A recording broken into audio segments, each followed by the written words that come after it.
Tervist! Rada on täitsa tühi, tulge rajale, kes te kodus passite.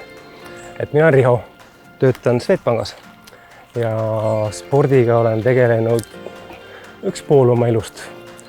Terviseradadel on juubel. 15 aastat tagasi Merko, Eesti Energia ja Swedbank alustasid selle terviseradadega ja selleks ikka, et Eesti inimesed saaksid liikuda. Tegeleda oma tervisega, et varem niisugust süsteemset võrgustikku polnud meil. Võtke endale see aeg, andke oma kehale tagasi seda, mida te iga päev istudes kulutate, natukene liikuda. Tund aega, pool tundi, hakake kusagilt vaikselt pihta. Terviserada pole lihtsalt ainult sportlastele, vaid see on igale Eesti inimesele. Siin sa võid liikuda nii kiiresti sellise vahendiga, mis sul endale sobib, ainult kondi jõul. Tervisesse väike panustamine ei tee kunagi paha. Mõelge selle peale ja tõuske püsti, tulge rajale.